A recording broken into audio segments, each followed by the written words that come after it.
Well, howdy all. This is Jason from Southern Bush Motorsports, here to give you another Tales from the Bush. You might have remembered a tale from the bush that I did about a cow barn full of cars and Mopars and parts and stuff like that. Just hundreds of cars in an old cow barn, and you can see them row by row in there. Just parts like you wouldn't believe parts, and big pastures full of cars. Well, the reason I did this second part was to give you an opportunity to see what it looked like to see the cars like this in the building, but then a couple of the cars that I bought, extracted, and brought them back to my area. That's one of them right there. That was a 68 Charger. Just a 318 car. There was nothing fancy about it, but what I really loved about that car was it really didn't have much done to it. It was pretty stock, pretty good shape. But you know, the lighting in there was okay, but it was yellow lighting. It was kind of horrible actually, and I wanted to give everybody an opportunity to see what this car looked like out of that actual barn, because there's a big difference when it's not in there. It's tough to see them, but this is what the thing looked like out in the daylight. You know, banged up, bruised up, but pretty stock. You know, had cow or bird poo all over it, which is expected. Pigeons get in there, but you know, missing a few parts here and there, but the car is pretty good. Definitely needed quarters, rear valance. Tail panel was pretty solid on it. Quarter wasn't too bad on that side. The fender was dented, and, you know, just this is a good example of don't overpay for an original car if that car's got to come apart anyways to make it look right. And this is why I didn't do that. I bought this car for pretty cheap, knowing that the car needs to come apart. It's nice when you can find an untouched car, but just that's what I'm saying. Don't overpay for untouched cars when, in the end, you can't drive this car.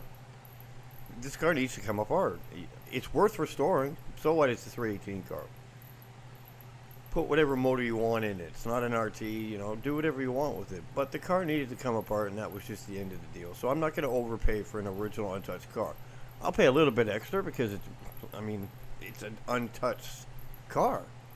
But you know, look at those sail panels. That's one of the big things that costs a lot of money because they get so rotted out. But you know, tail panel's decent. A little bit of repair needed. Whole car overall was pretty straight.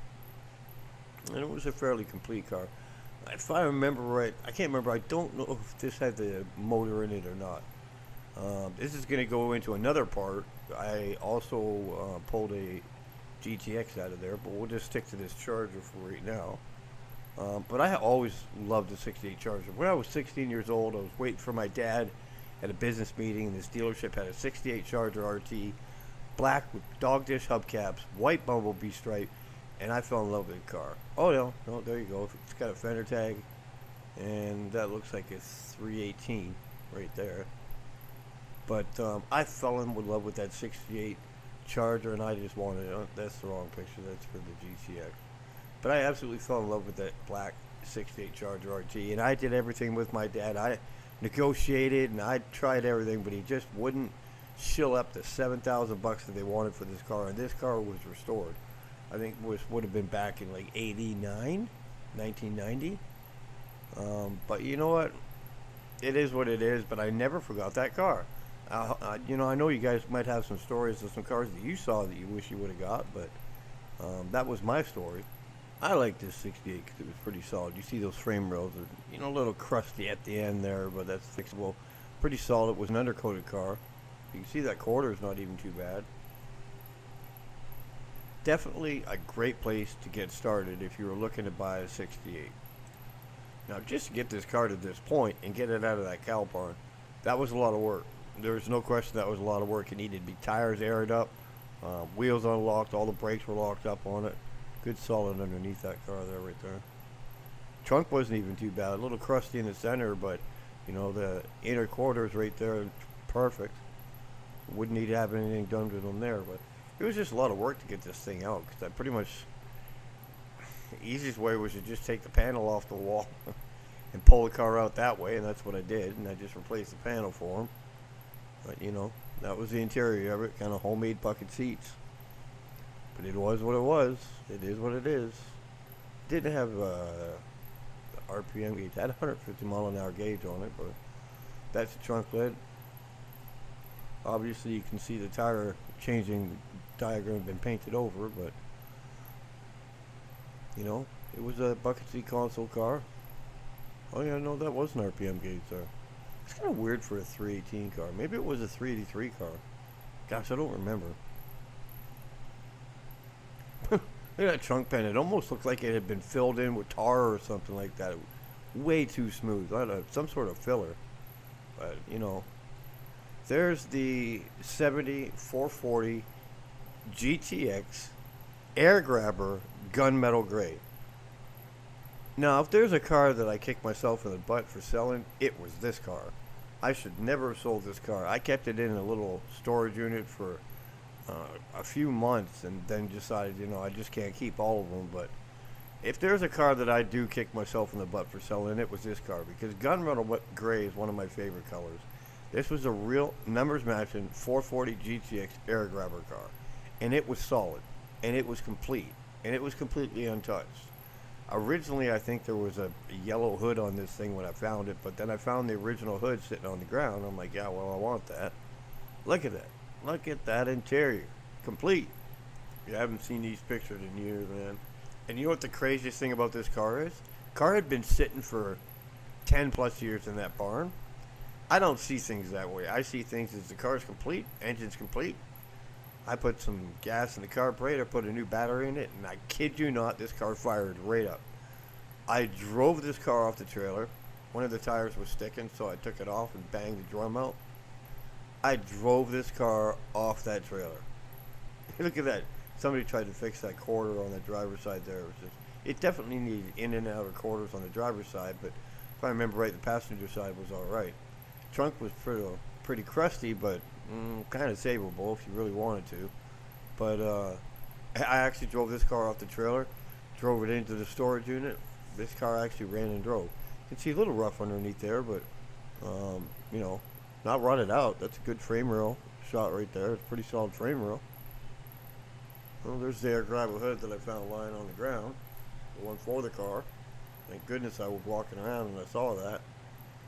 You know, look at that front end, just nice and smooth. Bumper needs to be replaced. And of course, we all drilled holes in the back of the seat and put a speaker in it, so there goes that cover. But I found a build sheet in this car and everything. Had a fender tag on it, had a build sheet. The air grabber stuff was all gone from it, which that's kind of expected when they sit around that long. But yeah, that was definitely a cool find. Look at that underneath there. Those little bends on the line there, that's just from jacking these cars up and stuff. You really haven't experienced much in your life until you got a big old car like this on the side of the road and you try to change a tire with a bumper jack. Oh, I remember that. Every time a car drove by, that bumper jack would creak. Look at that beautiful car. 440 air grabber GTX. Gunmetal gray. What a beaut. And even though this car had been sitting for a long time, like I've said before, a lot of people don't realize that the reason these cars ended up getting just put away was because when they switched over from regular gasoline to all you could get was unleaded gasoline, these cars ran like crap. When you ran that unleaded gasoline in one of these old cars, when you lay into it, it just sounds like a diesel truck. No power. You know, there's a gauge right there. It's actually a pretty decently low mileage car. I think it was under 70,000 miles. But they ran like crap, and people just couldn't drive them anymore. That was as simple as that. You know, yeah, no, that driver's quarter or passenger's quarter needed to be done, lower quarter. But you know, I did this Tales from the Bush because I wanted people to see what it was like to go from seeing a car where I found it inside of that cow barn to I forgot I had actually bought these two cars. Look at that. Oh, what a beautiful car. God, I'm so stupid for selling that car. Look at that original paint. That's shiny gunmetal gray paint. You know, you always kick yourself for a car you let go of, and there's a bunch of them. Trust me, being in this business as hardcore as I was in it, there's some cars. I'm gonna try to find the pictures if I can. 70 Hemi Cuda convertible, numbers matching motor. I finally located it. Car was rough. It was raced. It had been rolled over. caught on fire, but everything, the frames, the numbers, and all that were there, and I let that car go. I'm gonna have to find that one. Look at that door right there. Beautiful, all the numbers there. Well, I appreciate everybody coming by and checking out another Tales from the Bush. And I hope you like and subscribe. And we just got the approval to go ahead with the podcast and stuff like that. So maybe we'll try to do that. Thanks for coming by, checking out Southern Bush Motorsports.